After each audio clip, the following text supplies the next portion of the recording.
actually surprised anything happened today. Today is Tuesday. It's my last day of fall break. Heading back to Cookville later, which, I don't want to. But anyway, I'm leaving Kroger, and this woman comes up to me. She stops me, and we're supposed to tell a manager if someone's panhandling in the parking lot, just because it's such a common thing at Kroger. And I don't know. I didn't tell anybody because I was just gonna buy her a loaf of bread. That was it. She came up to me. She was like, "I've got 3 kids. My car's broke down. Some church was like, I'll take you wherever," and then the church bailed on her and she was stabbed. She lifted up her shirt, showed me where she was stabbed, and I was like, I just want you to leave me alone. So I went in and bought her a loaf of bread. I spent $2 on her. I didn't want to give her cash because God only knows what she's gonna do with that cash, but I bought her a loaf of bread and some lunch meat. And I was like, feed yourself and your kids, have fun. Good luck, whatever, bye. That was the end of that. That was my good citizenship for a long time. That was my good deed, and I felt really good about it until recently. Probably I want to say it was before school started, so a couple months ago. This same woman comes up to me. I brought my dog to PetSmart. I get out of the car, and before I can even open the car door to get my dog out of the back seat, she comes up and this same woman that had come up to me almost a year ago, and she was same exact story. My kids are 16, 10 months, and 6 years old or something like that. And now I knew I was screwy because her 10-month-old was still 10 months old, and I was like, do you really got kids? Okay, honey. Whatever. I'm like, look, I'm a broke college student. I ain't got nothing. I've got my dog in the back seat. I cannot help you. She keeps nagging me. I probably stood there for about 10 minutes, and I was like, listen, can I get my dog out of my car and then you can leave, please? I didn't say that. I just listened to her, and I was like, yeah, whatever, just trying to help her verbally, there's a bus stop at the corner, or here's this church you can go to if you're so desperate to find a church, but whatever. She left. I went to pick up my friend from her dorm. She goes to UT Knoxville, and that's downtown, heart. And I saw her, and I was like, that's that same woman lifting her shirt up, telling people she got stabbed. And now I leave AmVets, and I'm backing out of my parking spot, and she comes and bangs on my window. And I'm like, I want to leave. Honestly, I want you to leave me alone. And she's completely changed her story, and this is horrible because you should not, even if you are homeless and you're hurting for money, you should not use the hurricanes in the Gulf as your excuse. She has the gall to be the hurricane, I've been here for 2.5 months. Lie. I saw her in March of 2017. Complete BS. It was before March. I saw her in January of 2017. That's a lie. That's BS. Continue your spiel so I can leave. I didn't say anything to her. I let her go on. I let her say her thing. She was we lost everything in the hurricanes. She didn't say which one. She just said the hurricanes. So, whatever. She said she had a church who was going to give her $40 to drive to Georgia and a loaf of bread and some bologna. And this church, I think she said it was Cokesbury.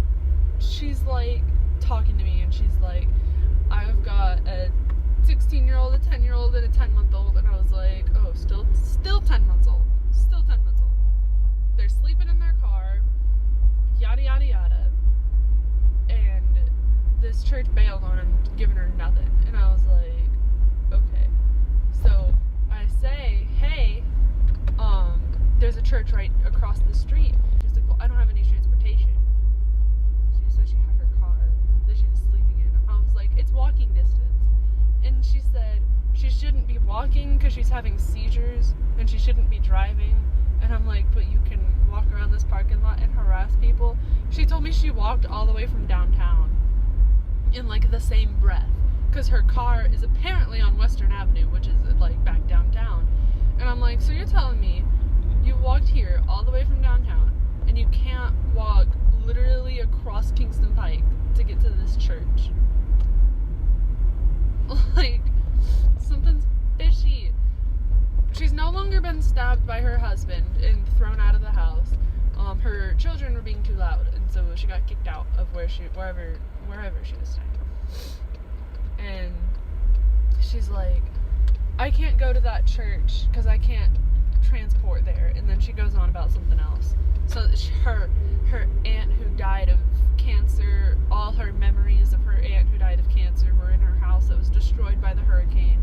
And I was like, so now you're not only playing on the hurricanes, but now you're joking with cancer? Really? Like, maybe she did have an aunt that died of cancer. Cancer's, like, way too common these days. Still, like, that's so not right. And, like, I don't know. I'm getting worked up. I need a second.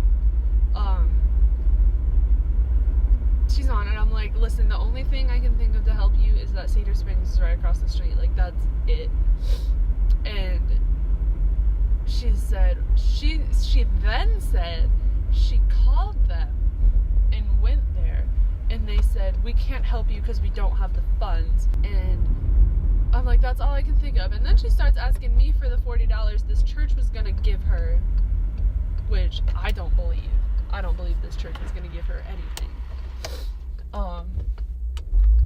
I think she's making that all up. But she asked me for this $40, and I'm like, honey, I have like $12 in my bank account. Like, I'm a broke college student, and like this and that. She's like, you're from here, right? I lied. I said, no, I'm from Cookeville. And she was like, oh, well, blah, blah, blah, whatever. I'm like, okay, just leave, please. I just, like, at this point, I just want her to leave me alone because I'm tired of talking to her. She's wearing me out. She looks, I have this from yesterday sitting in my cup holder, and she sees that. I tell her I have like $2 in my bank account. I cannot help her. I can hardly help myself because, I mean, it's true, but I like to treat myself, okay? There's nothing wrong with it. Anyway, she's like, these people can afford their $8 Starbucks coffees, but they can't afford to help someone who really needs help. And I was like, first off, you're going to tell me my coffee cost me $8. If it cost me $8, I would not have bought it because I don't have $8 to waste on coffee. It was like $2 or $3. Also, my mom bought it for me. Sit down, honey. She starts going on and on and on about how horrible people are and how we're supposed to be good Christian people, but no one wants to help her. And I was like, I'm sorry, I cannot help you. All I can think of is that church is right across the street. And she's like, well, I'm just gonna go throw myself off the nearest bridge. And I'm like, really? So now you're 3 for 3 in offensive things. You have used the hurricanes as your untrue excuse.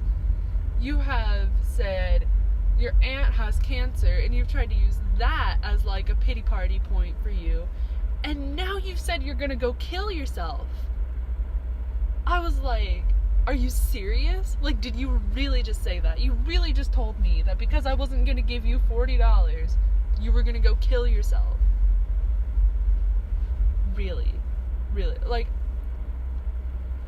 that's insane. And like, I make the joke like, oh, I dropped my sandwich, like, oh, I'm gonna kill myself, like, oh, I can't, like, whatever.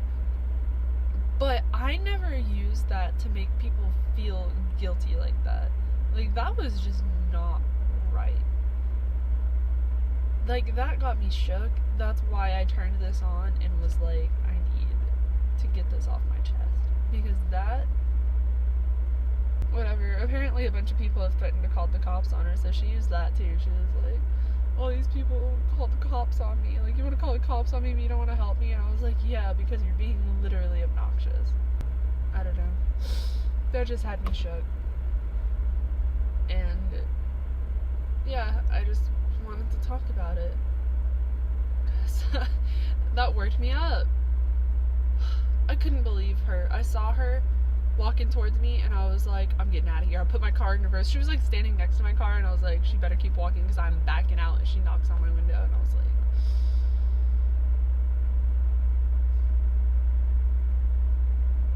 what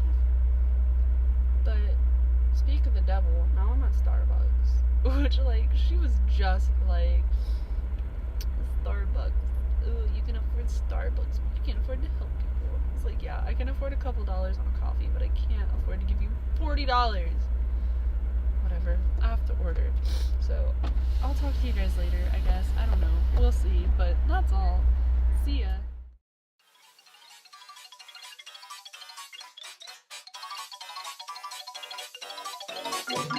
Spooky, scary skeletons and shivers down your spine. Shrieking skulls will shock your soul, seal your doom tonight. Spooky, scary skeletons speak with such a screech. You'll shake and shudder in surprise when you hear these zombies shriek. We're so sorry, skeletons, you're so misunderstood.